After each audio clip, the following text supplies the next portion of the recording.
Jaa, suur tänu, lugupeetud istungi juhataja. No ma tahtsin lihtsalt öelda seda, et eelmine istungi juhataja ehk Riigikogu esimees Lauri Hussar ütles hetk tagasi, et mina peaksin väga hästi teadma, nagu mulle on ka vastatud, et vastusõnavõtule ei saa omakorda vastata vastusõnavõtuga, nagu meie kodukorraseadus ütleb. Ma tahtsin selguse huvides lihtsalt öelda, et meie kodukorraseadus sellist asja ei ütle tegelikult. Et kui me vaatame paragrahvi 70 lõige 1, siis see ütleb sedasi: kui Riigikogu liikme isikut või tema sõnavõtus sisaldunud seisukohti puudutatakse mõnes teises sõnavõtus, võib istungi juhataja anda sellele Riigikogu liikmele loa vastusõnavõtuks.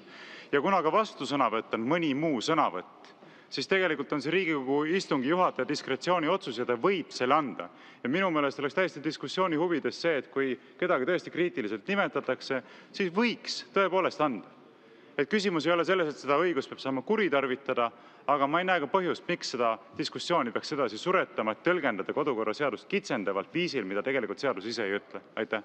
Aitäh, tõepoolest see sõnastus oli teil täpne, et võib anda vastusõnavõtuks. Ja kuna Kalle Grünthali nime nimetati siin puldis, siis Kalle sai vastusõnavõttu. Aga Kalle nimetas küll Irjat, aga Irja nime ei nimetatud siin suures puldis, et see on täpselt istungi juhataja, et ta võib anda sõna. Irja Lutsar, palun. Jaa, aitäh, et mulle sõna andsite. Ma tahtsin lihtsalt mõned asjad nagu selgeks teha. Et esiteks ravimifirma Pfizer. Meil on protseduuriline küsimus istungi juhatajale.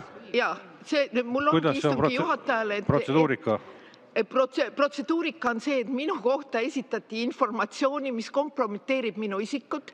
Ravimifirma Pfizeris olen ma töötanud. Aga siin istungi juhataja ei saa hetkel nagu aidata protseduuriliste küsimustega. Et protseduuride kohta, palun.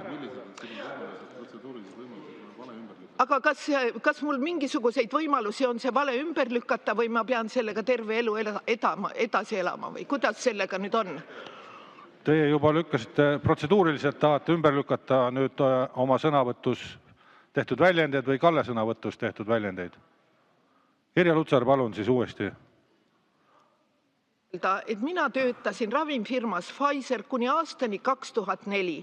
Sellel ajal Pfizeril ei olnud ühtegi vaktsiini, ma ei saanud sellega olla kuidagi seotud.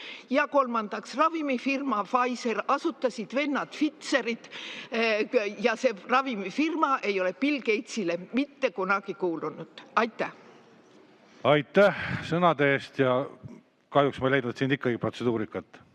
Lauri Hussar, protseduuriline küsimus istungi juhatajale. Aitäh, ma sooviksin lugupeetud istungi juhataja küsida teie hinnangut selle protseduurilise vaidluse kohta, mis puudutab vastusõnavõtule vastusõnavõtu andmisega, et Riigikogu varasem praktika ja kollane raamat on väga selgelt öelnud, et vastusõnavõtule vastusõnavõttu ei anta. See on olnud siiamaani Riigikogu saalis tava ja seda ei ole ka tehtud. Et sellest on ka kõik Riigikogu istungi juhatajad selle koosseisu ajal kinni pidanud, aga hea kolleeg, milline on teie praktika nüüd järgnevate hääletuste puhul, kui läbirääkimised on käimas, et kas teil on plaanis lähtuda sellest samast seisukohast või mitte?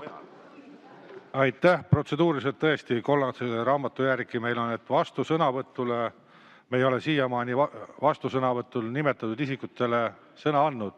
Et kui on nimetatud kõnetoolis, siis jah, on antud vastusõnavõttu. Ja seda me oleme varasemalt jälginud ja püünud ka sellest kinni hoida. Nii, Helir-Valdor Seeder, palun, küsimus istungi juhatajale. Aitäh, mul on tõesti protseduuriline küsimus.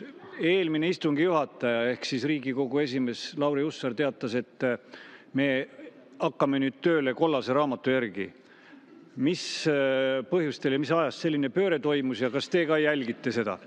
Aitäh. Aitäh. Oma parima arusaamise juures me oleme siiamaani kollase raamatu järgi töötanud. Henn Põlluaas, palun.